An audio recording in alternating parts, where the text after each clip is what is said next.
श्री परमात्मने नमः।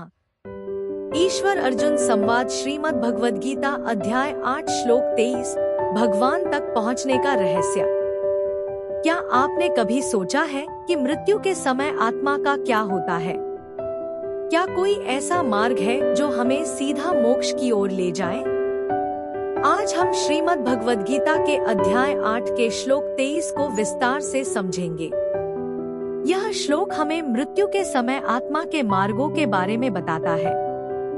पिछले श्लोक में हमने जाना कि कैसे एक भक्त भगवान को पूरी श्रद्धा से याद करता है और उस अवस्था में प्रस्थान करता है। आज हम जानेंगे कि मृत्यु के समय कौन सा मार्ग श्रेष्ठ होता है। यत्र काले त्वना वृत्तिमा वृत्ति चैव योगिना प्रयाता यान्ति तं कालन वक्ष्यामि भर्तर्षभ। इसका अर्थ है कि अर्जुन, मैं तुम्हें उन समयों के बारे में बताऊंगा जब योगी इस संसार में लौटते हैं और जब वे वापस नहीं आते। आत्मा के दो मार्ग गीता के अनुसार मृत्यु के बाद आत्मा के दो मार्ग होते हैं। अर्चरादि मार्ग, देवयान मार्ग जो आत्मा को मोक्ष की ओर ले जाता है।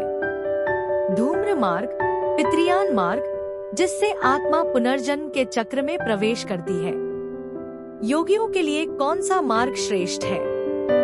क्या मृत्यु का समय आत्मा की गति को प्रभावित करता है? श्री हरि बोलो ग्रंथराज श्रीमद् भगवद गीता जी की जय। गीता सुगीता कर्तव्या किमन्यः शास्त्र विस्तरया या स्वयं पद्म नाभस्य मुख पद्माद्विनीयः श्रिता। अथ ध्यानम् शांताकारं भुजग शयनं पद्मनाभं सुरेशं विश्व आधारं गगन सदृशं मेघवर्णं शुभांगं लक्ष्मीकांत कमल नयन योगिभिः ध्यान गम्यं वंदे विष्णु भव भयहरं सर्व लोकैकनाथम्। यं ब्रह्मा वरुणेन्द्र रुद्रमृतः स्तुन्वन्ति दिव्यैः स्तवैर्वेदैः सांग पद क्रमोपनिषदे गायन्ति यं सामगाः।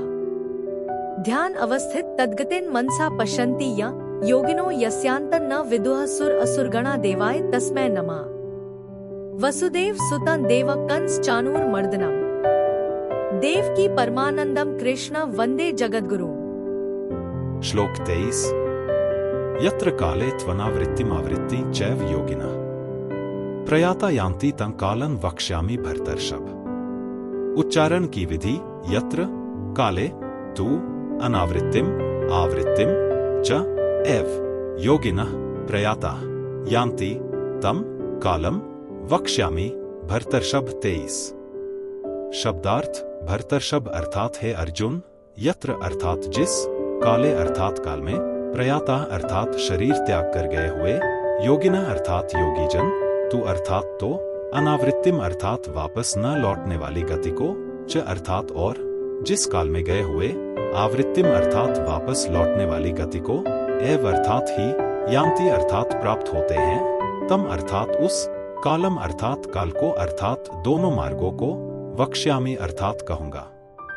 अर्थ हे अर्जुन, जिस काल में शरीर त्याग कर गए हुए योगीजन तो वापस न लौटने वाली गति को और जिस काल में गए हुए वापस लौटने वाली गति को ही प्राप्त होते हैं, उस काल को अर्थात दोनों मार्गों को कहूंगा। 23 व्याख्या जीवित अवस्था में ही बंधन से छूटने को सद्यो मुक्ति कहते हैं, अर्थात जिनको यहाँ ही भगवत प्राप्ति हो गई, भगवान में अनन्य भक्ति हो गई, अनन्य प्रेम हो गया, वे यहाँ ही परम संसिद्धि को प्राप्त हो जाते हैं। दूसरे जो साधक किसी सूक्ष्म वासना के कारण ब्रह्मलोक में जाकर क्रमशः ब्रह्मा जी के साथ मुक्त हो जाते हैं, उनकी मुक्ति को क्रम मुक्ति कहते हैं। जो केवल सुख भोगने के लिए ब्रह्मलोक आदि लोकों में जाते हैं, वे फिर लौटकर आते हैं। इसको पुनरावृत्ति कहते हैं।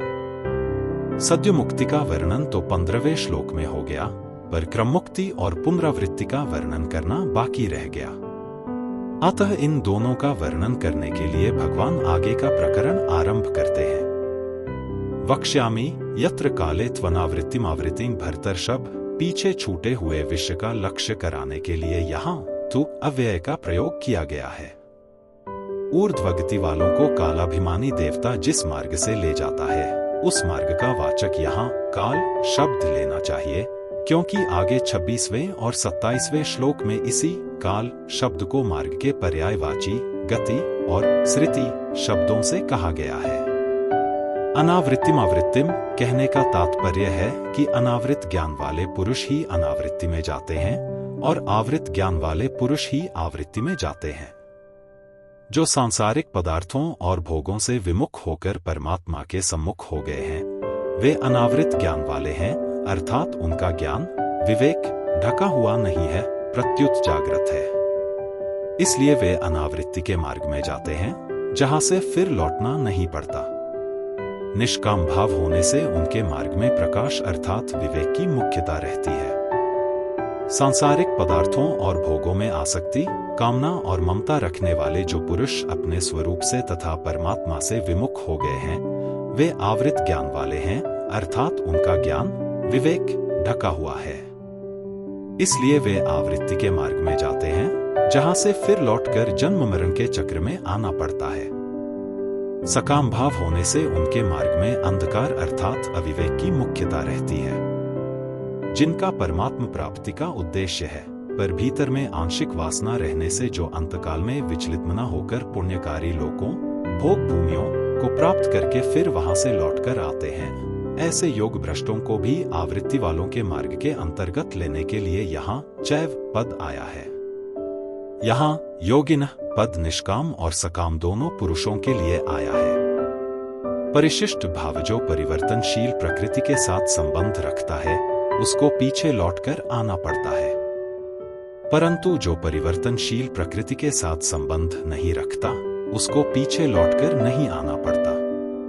संबंध अब उन दोनों में से पहले शुक्ल मार्ग का अर्थात लौटकर न आने वालों के मार्ग का वर्णन करते हैं। कल के श्लोक में हम जानेंगे कि कैसे मृत्यु के समय आत्मा को ब्रह्मा की प्राप्ति होती है। यह बहुत ही रोचक विषय है। क्या आपने आज कुछ नया सीखा? अब समय है अपने ज्ञान को परखने का। हर दिन शाम 6 बजे जुड़े लाइव कहूत क्विज में सीखें, खेलें और जीतें।